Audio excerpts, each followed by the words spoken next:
الحمد لله نحمده ونستعينه ونستغفره ونعوذ بالله من شرور أنفسنا ومن سيئات أعمالنا من يهده الله فلا مضل له ومن يضلله فلا هادي له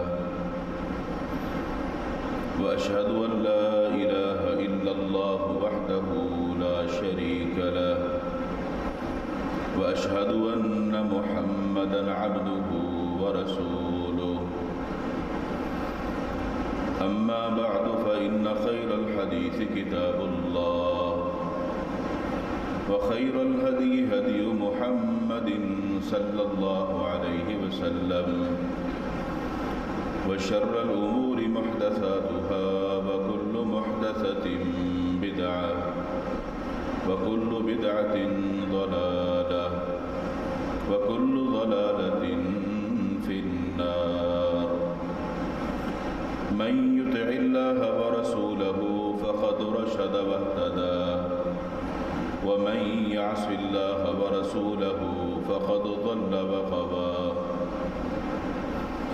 اللهم صل على محمد وعلى آل محمد كما صليت على إبراهيم وعلى آل إبراهيم إنك حميد مجيد اللهم بارك على محمد وعلى آل محمد كما باركت على إبراهيم وعلى آل إبراهيم إنك حميد مجيد رب اشرح لي صدري ويسر لي أمري واحلل عقدة من لساني يفقه قولي رب زدني علما سبحانك لا علم لنا إلا ما علمتنا إنك أنت العليم الحكيم أعوذ بالله السميع العليم من الشيطان الرجيم من همزه ونفخه ونفثه بسم الله الرحمن الرحيم قل صدق الله فاتبعوا ملة إبراهيم حنيفا وما كان من المشركين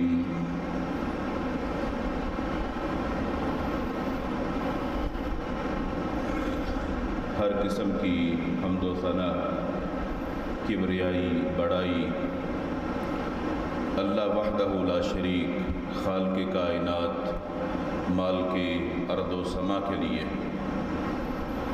درود و سلام ہوں امام الانبیاء ہادی رہبر و رہنما احمد مجتبی جناب محمد الرسول اللہ صلی اللہ علیہ وآلہ وسلم کی ذات اقدس پر جن کو اللہ رب العالمین نے اس کائنات کے لیے رحمت للعالمین بنا کر مبعوث فرمایا۔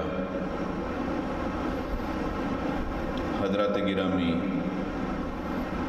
جن ایام سے آج ہم مسلمان گزر رہے ہیں یہ ایام حج کہلاتے ہیں۔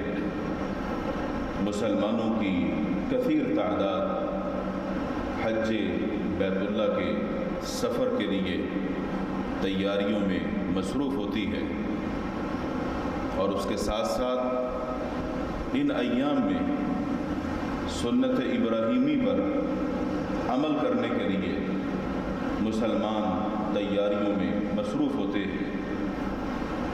قربانی کے لیے منڈیوں کا اہتمام کرنا، قربانی کے لیے جانور کو خریدنا، یہ سب چیزیں سنت ابراہیمی سے تعلق رکھتی ہیں۔ ابراہیم علیہ السلام اللہ کے وہ عظیم پیغمبر تھے، قرآن مجید فرقان حمید میں جن کا اکثر و بیشتر مقامات پر تذکرہ ملتا ہے۔ اس پیغمبر کی سنت پر عمل کرتے ہوئے ان کی سیرت کو یاد رکھنا، ان کی زندگی کے جو اہم ترین واقعات ہیں جن میں ہمارے لیے سبق ہے، نصیحت ہے، جو ہمارے لیے اسوہ حسنہ ہیں، ان کو یاد رکھنا، اس کا اللہ تعالیٰ نے حکم دیا ہے۔ اور رسول اکرم صلی اللہ علیہ وسلم کو ارشاد فرمایا، وَاذْكُرْ فِي الْكِتَابِ إِبْرَاهِيمَ إِنَّهُ كَانَ صِدِّيقًا نَبِيًّا۔ اے نبی صلی اللہ علیہ وسلم، آپ ابراہیم علیہ السلام کے واقعات کو، ان کے تذکرے کو ان کے سامنے پڑھیے، بیان کیجیے۔ وہ اللہ کے سچے پیغمبر گزرے ہیں۔ ابراہیم علیہ السلام کی جو سیرت ہے وہ انتہائی اہم اور نمایاں ہے۔ قرآن مجید نے جو سب سے زیادہ پیغمبروں کے واقعات بیان کیے ہیں، ان میں ایک اللہ کے پیغمبر ابراہیم علیہ السلام بھی ہیں۔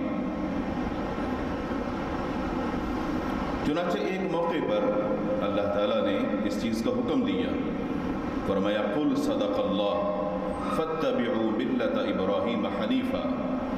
اے نبی صلی اللہ علیہ وسلم، آپ فرما دیجئے کہ بے شک اللہ نے سچ فرمایا ہے۔ اللہ کا جو پیغام ہے وہ بالکل سچا ہے، اس نے سچ فرمایا ہے۔ کیا حکم دیا ہے؟ فاتبعوا ملت ابراہیم حنیفا، کہ تم ملت ابراہیم جو ہے اس کی پیروی کرو، اس کی اتباع کرو، اس طریقے پر چلو جو ابراہیم علیہ السلام کا طریقہ ہے، حنیفہ، یک طرفہ طریقہ۔ ان کا جو طریقہ تھا وہ لوگوں کا طریقہ نہیں تھا، وہ اللہ تعالیٰ کی طرف سے جو ان کی رہنمائی کی گئی، جس راستے اور جس طریقے پر وہ چلے ہیں، اس راستے کو اللہ نے پسند فرمایا۔ وہ اللہ ہی کا راستہ ان کے لیے بتلایا گیا اور اس کی طرف ان کی ہدایت کی گئی۔ ان کے بعد آنے والے لوگوں کو یہ حکم دیا گیا کہ اس راستے کی پیروی کرو۔ اس لیے وما کان من المشرکین، ابراہیم علیہ السلام مشرکین میں سے نہیں تھے۔ ان کا جو طریقہ تھا، جو راستہ تھا، اللہ تعالیٰ کو وہ پسند آیا۔ وہ ایک فطرتی طریقہ تھا جس پر اللہ نے ان کی رہنمائی فرمائی، اور اسی پر ہمیں بھی چلنے کا حکم دیا گیا۔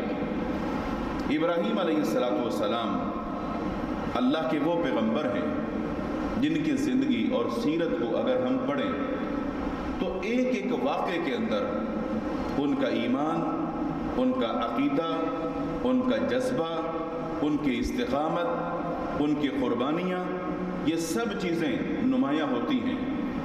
اور پوری کی پوری زندگی امتحانوں والی زندگی۔ اللہ تعالیٰ جب اپنی کسی بندے سے محبت فرماتا ہے، اس کا امتحان لیتا ہے، اس کو چیک کرتا ہے، اس کو آزماتا ہے۔ اس کی کئی شکلیں، اس کی کئی صورتیں ہیں۔ ابراہیم علیہ السلام کی زندگی کو اگر ہم دیکھتے ہیں تو ان کے لیے کئی کئی مشکلات ہیں، سامنے کئی کئی پریشانیاں ہیں، کئی کئی آزمائشیں ہیں۔ اللہ تعالیٰ نے سب امتحانوں میں ان کو کامیاب کیا۔ رہتی دنیا تک کے لیے ان کے جو واقعات تھے ان کو محفوظ کر دیا۔ اگر ہم قرآن مجید کو ترجمے کے ساتھ پڑھیں تو ہمیں اندازہ ہوگا کہ ابراہیم علیہ السلام کے واقعات کے اندر ہمارے لیے کیا کیا سبق ہے۔ قرآن مجید فرقان حمید نے ابراہیم علیہ السلام کی یہ استقامت اور ان کا جو جذبہ ہے، جس انداز سے بیان کیا، اس سے پتہ یہ چلتا ہے کہ ایک مومن کے اندر ایمان کی وجہ سے توحید پر قائم رہتے ہوئے اللہ کی مدد اور اس کی توفیق کے ساتھ یہ چیز پکی اور پختہ ہوتی ہے کہ وہ بڑی بڑی قوتوں کے ساتھ ٹکرا جاتا ہے۔ جس قوم اور قبیلے میں ابراہیم علیہ السلام پیدا ہوئے، وہ پورا کا پورا قبیلہ، خاندان بت پرستی کرتا تھا اور بت فروشی کرتا تھا، یعنی وہ سارے کے سارے توحید سے دور اور مشرکین کا ایک گڑھ تھا جہاں اللہ نے اپنے عظیم پیغمبر کو پیدا فرمایا۔ ان لوگوں کو سمجھانے کے لیے انہی لوگوں کے اندر سے ایک شخص کو کھڑا کیا، ابراہیم علیہ السلام کو۔ پھر ان کی زندگی کی جہود، آپ کوششیں دیکھیں کہ کس طرح وہ قوم کے سامنے ڈٹے ہوئے، کس بنیاد پر؟ اللہ کی توحید کی وجہ سے۔ تو گویا ایک مسلمان کے پاس جو سب سے قیمتی متاع ہے وہ اللہ کی توحید ہے، اس کا صحیح العقیدہ ہونا ہے۔ ابراہیم علیہ السلام اپنے ماننے والوں کے لیے جو طریقہ چھوڑ کر گیا، جس کو قرآن مجید نے محفوظ کیا، اس سے پتہ یہ چلتا ہے کہ یہ اللہ کو طریقہ بڑا پسند آیا، اور قرآن مجید فرقان حمید میں اللہ نے اس کا ذکر بھی کیا اور اس کو ملت ابراہیم کہہ کر اس کی پیروی کرنے کا حکم دیا۔ ہم بھی ابراہیمی بن سکتے ہیں، ہم اس طریقے پر چل سکتے ہیں۔ ابراہیم علیہ السلام کے طریقے پر چلنے کے لیے وہ عقیدہ اور وہ ایمان اور وہ جذبہ ضروری ہے، تاکہ ہم بھی اسی پکے عقیدے کو اپنے دلوں میں جگہ دے کر اس توحید کے راستے پر چلنے والے بن جائیں۔ ابراہیم علیہ السلام جد الانبیاء ہیں، ان کی نسل سے اللہ تعالیٰ نے کئی انبیاء اور رسل کو پیدا فرمایا، یہ ان کے لیے اعزاز ہے۔ ابراہیم علیہ السلام کے جو اوصاف حمیدہ ہیں، ان کی زندگی کی جو اچھی صفات ہیں، اگر ان کو اپنانے کی ہم کوشش کریں تو ہم بھی پکے اور سچے مسلمان بن سکتے ہیں۔ قرآن مجید فرقان حمید ان کے اوصاف کا کچھ تذکرہ اس طرح کرتا ہے۔ اللہ تعالیٰ کا فرمان، قد كانت لكم اسوة حسنة فی ابراہیم، لوگو تمہارے لیے ابراہیم علیہ السلام کی جو زندگی ہے وہ بہترین نمونہ ہے۔ والذین معہ، اور وہ لوگ جو ابراہیم علیہ السلام کے ساتھ تھے، ان پر ایمان لائے، ان کے نقش قدم پر چلتے رہے، وہ لوگ بھی اور ابراہیم علیہ السلام بھی تمہارے لیے بہترین نمونہ ہے کہ ایمان پر ثابت قدم رہ کر توحید پر وہ ڈٹ گئے اور بڑی بڑی قوتوں کا مقابلہ کیا۔ اذ قالوا لقومہم، اور جب وقت آیا اپنی قوم کے سامنے کھڑے ہو گئے اور اپنے قوم کے لوگ اس سے کہنے لگے، انا براء منکم ومما تعبدون من دون اللہ، ہم تم سے بیزار ہیں، جو کام تم کر رہے ہو، اور تمہارا کام کیا ہے؟ اللہ کو چھوڑ کر تم بتوں کی پوجا کرتے ہو، اللہ کے ساتھ تم شرک کرتے ہو، ہم تمہارے اس کام سے بالکل بیزار ہیں، اس کام میں ہمارا تمہارے ساتھ کوئی تعلق نہیں ہے، اور ہم اس چیز کا انکار کرتے ہیں۔ بے شک ہم اسی قوم سے پیدا ہوئے ہیں، مگر تمہارا یہ جو کام ہے ہم اس سے بیزار ہیں۔ یہ ابراہیم علیہ السلام کا پیغام تھا، اور جو ان کے نقش قدم پر چلے گا اس کا بھی یہی ایمان ہوگا، اس کا بھی یہی عقیدہ ہوگا۔ قیامت تک آنے والے ہر مسلمان توحید پرست کا یہی ایمان اور عقیدہ ہونا چاہیے کہ جہاں پر اللہ کی توحید ہے اس پر ہم ڈٹیں گے، جہاں پر کفر اور شرک کا معاملہ ہوگا ہم اس کے خلاف ہوں گے۔ یہ طریقہ کس کا تھا؟ اللہ کے پیغمبر ابراہیم علیہ السلام کا۔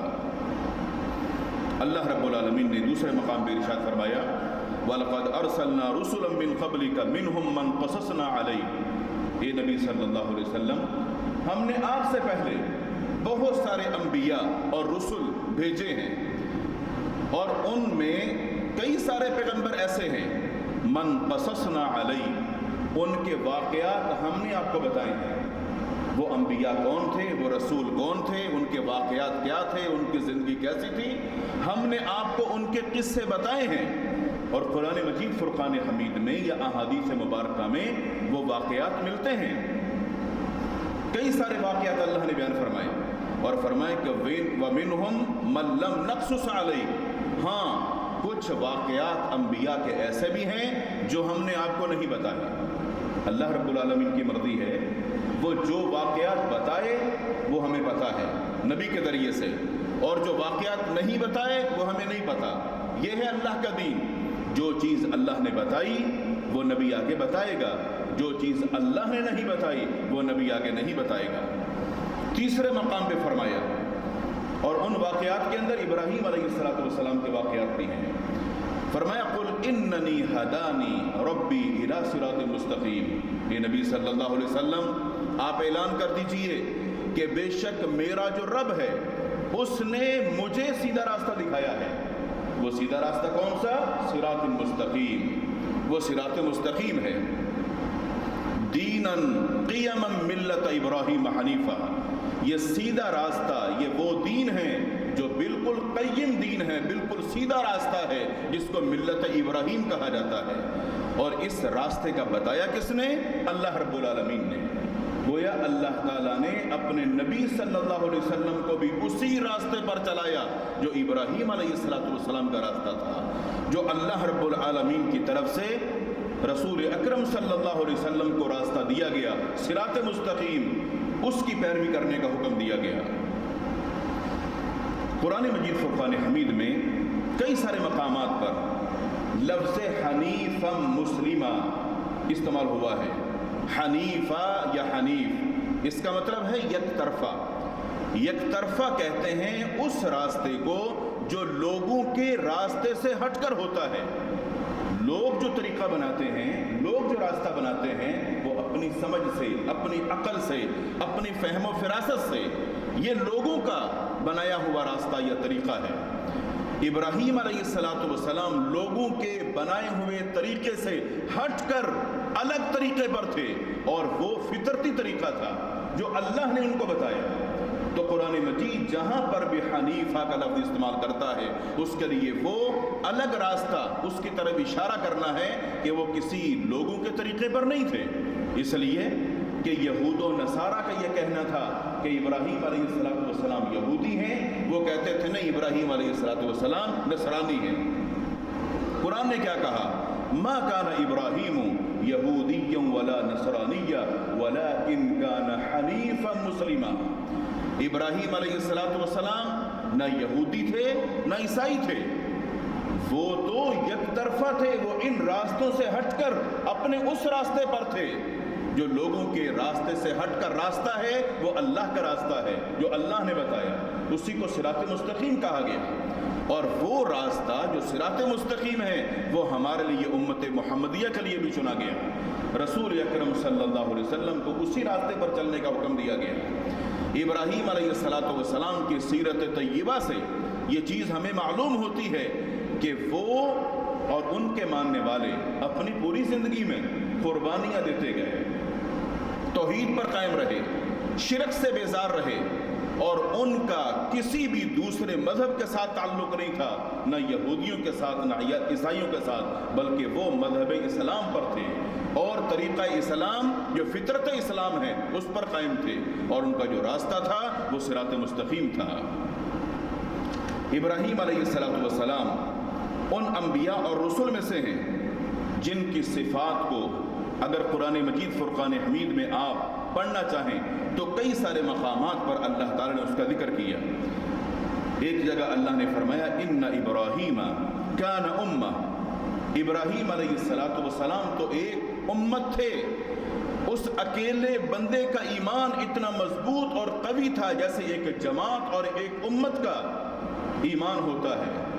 اور آگے ارشاد فرمایا قانتا للہ حنیفا، وہ اللہ کے انتہا درجہ کے فرما بردار بندے تھے، اور وہ بالکل یک طرفہ تھے، لوگوں کے طریقے سے ہٹ کر عمل کرنے والے تھے۔ وَلَمْ يَكُنْ مِنَ الْمُشْرِكِينَ، اور ان کا مشرکین کے ساتھ کوئی تعلق نہیں تھا، وہ تو توحید کی دعوت دینے والے تھے۔ اس صفت کو اور خوبی کو ہم اپنے اندر بھی پیدا کر سکتے ہیں کہ ایک مومن کا جو ایمان ہے وہ کمزور نہیں ہونا چاہیے، اس کا ایمان مضبوط ہونا چاہیے، اور اتنا مضبوط ہو کہ اگر اس پر آزمائشیں یا تکلیفیں بھی آئیں تو وہ ان کو بھی جھیلنے کی کوشش کرے گا، اس کے لیے بھی تیار ہوگا، اور سیدھے راستے سے ہٹے گا نہیں۔ تھوڑی سی تکلیف یا پریشانی آنے پر وہ اپنے راستے کو تبدیل نہیں کرے گا۔ اگر یہ آزمائشیں آتی ہیں تو اس راستے کو چھوڑ کر ادھر ادھر نہیں جائے گا، اور جہاں تک تعلق شرک کا ہے اس سے تو وہ کوسوں دور رہے گا اور اس سے نفرت کا اظہار کرتا رہے گا، توحید پر ہی قائم رہے گا۔ ابراہیم علیہ السلام کی جب ساری زندگی قربانیوں پر محیط ہے تو ان کی زندگی کی اگر آپ قربانیوں کا قرآن مجید یا احادیث مبارکہ میں ذکر پڑھتے ہیں تو آپ کو ایسا لگے گا کہ اللہ تعالیٰ نے اس پیغمبر کی ساری زندگی کے اندر امتحانات ہی امتحانات رکھے ہیں۔ کسی شخص کے لیے اپنے گھر کو چھوڑنا آسان نہیں ہوتا۔ اپنے گھر کو، جہاں وہ پیدا ہوا، جہاں وہ اپنے بچپن کے دن کو گزارتا ہے، جہاں وہ جوانی کی دہلیز پہ قدم رکھتا ہے، جہاں اس کے سارے جاننے والے عزیز و اقارب ہوتے ہیں، وہاں پر اللہ کی توحید کی خاطر اگر وہ اس کو چھوڑنا پڑ جائے تو ابراہیم علیہ السلام اس سے بھی پیچھے نہیں ہٹے۔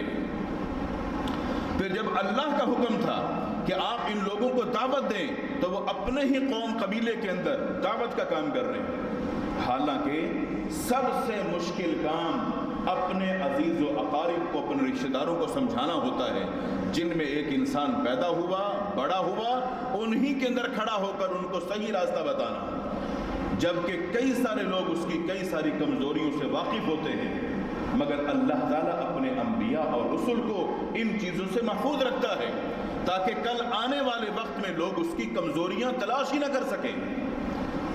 ابراہیم علیہ السلام جس قوم اور قبیلے میں پیدا ہوئے، جب انہی کے اندر کھڑے ہو کر وہ ان کو توحید کی دعوت دے رہے تو ان میں سب سے پہلا جو ان کا مخالف ہے وہ ان کا اپنا والد ہے، جو اپنے ہاتھوں سے خود بت بناتا تھا اور اس کے بعد وہ بیچتا بھی تھا۔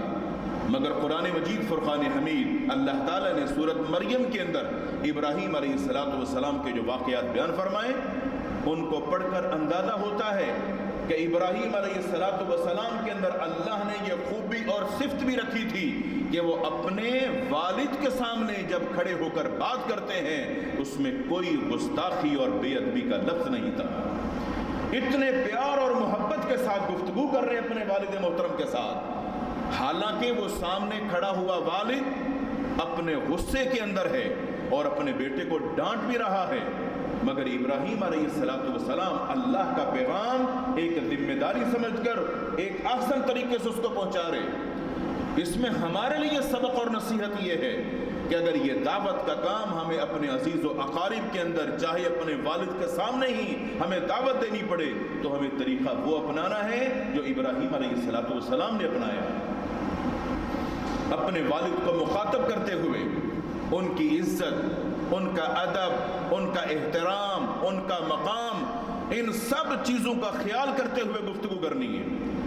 یقیناً حق کی جو دعوت ہے، توحید کی جو دعوت ہے، اس کے اندر اگر آپ دیکھیں گے تو کوئی لچک نہیں ہے، مگر اس بہترین دعوت کو پہنچانے کے لیے ادعو الی سبیل ربک بالحکمہ والموعظۃ الحسنہ، بہترین طریقہ آپ اپناؤ، آپ اپنی ذمہ داری کو پورا کرو۔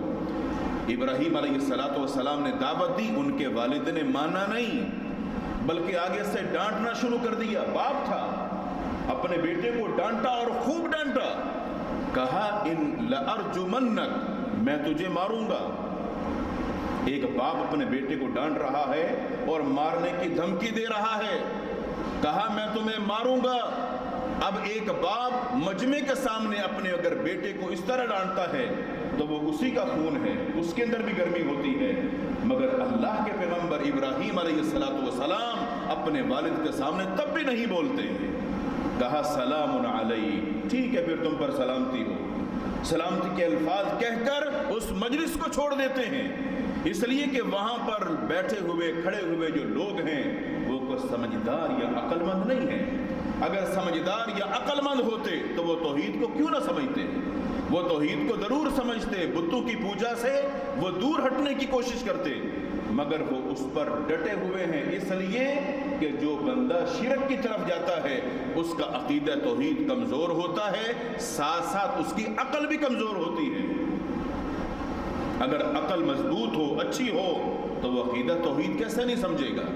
تو ابراہیم علیہ السلام کے اس واقعے کے اندر ہمارے لیے پیغام یہ ہے کہ ہم جب لوگوں کو دعوت دیں گے تو ہمارا انداز، ہمارا طریقہ بہترین طریقہ ہونا چاہیے، ہماری دعوت کھری ہونی چاہیے، ہمارا اخلاق اچھا ہونا چاہیے۔ اپنے عزیز و اقارب کے ساتھ، دوست و احباب کے ساتھ، رشتہ داروں کے ساتھ جب ہم دین کی بات کریں، ان کو دعوت دیں، تو ہم بد اخلاقی کا مظاہرہ نہ کریں، ان کی گستاخی یا ان کی بے ادبی نہیں کریں گے، بلکہ ہم بہترین طریقے سے دعوت پیش کریں گے کہ وہ ہمارے اچھے اخلاق سے متاثر ہو کر دین کے قریب ہو جائیں اور ہماری دعوت کو سننے والے بن جائیں۔ اور یہ طریقہ ابراہیم علیہ السلام کا تھا، اور اگر اس طریقے کی اللہ کے نبی صلی اللہ علیہ وسلم کے طریقے کے ساتھ اگر ہم اس کا تقابل کرتے ہیں تو پتہ چلتا ہے جناب محمد الرسول اللہ صلی اللہ علیہ وسلم سے اگر اخلاق کے واقعات کو ہم لیتے ہیں تو کتنے سارے واقعات اخلاق کے ایسے ہیں کہ لوگ آپ کے اخلاق کو دیکھ کر ہی دائرہ اسلام میں داخل ہو گئے۔ تو اللہ کے جو پیغمبر ہیں ان کی دعوت کا طریقہ کتنا اچھا ہوگا۔ جیسے رسول اکرم صلی اللہ علیہ وسلم نے فرمایا، قیامت کے دن اللہ تعالیٰ جب انبیاء اور رسل کو بلائے گا، کئی انبیاء ایسے بھی ہوں گے کہ وہ اکیلے تنے تنہا کھڑے ہوں گے اور ان کے ساتھ ان کا ماننے والا کوئی بھی نہیں ہوگا، پوری قوم کے اندر ایک بندے نے بھی کلمہ نہیں پڑھا، تو کیا اس نبی کی دعوت میں اثر نہیں تھا؟ نہیں، نبی کی دعوت میں اثر کیسے نہیں ہوگا؟ لوگ ماننے والے نہیں تھے، انبیاء کو مانا نہیں، انبیاء کو سنا نہیں، اس کی دعوت کو قبول نہیں کیا۔ ایک نبی کی دعوت سے بہتر یا پر اثر دعوت کس کی ہو سکتی ہے؟ گویا کہ ان کی ذمہ داری دین کو پہنچانا تھا، اور ایک داعی حق کی ذمہ داری دین کو پہنچانا ہے۔ اللہ کا کام ان لوگوں کے دلوں کے اندر اس کو ثابت کرنا ہے اور ان لوگوں کو استقامت دینا ہے۔ ہمیں اپنی ذمہ داری یہ پوری کرنی ہے کہ ہم توحید پر قائم رہ کر لوگوں کو دین کی دعوت دیں اور اس پر ثابت قدم رہیں۔ اللہ تعالیٰ سے دعا ہے اللہ تعالیٰ ہم سب کو دین سیکھنے، دین سمجھنے، اصلاح کرنے اور عمل کرنے کی توفیق عطا فرمائے۔ وآخر دعوانا الحمدللہ رب العالمین۔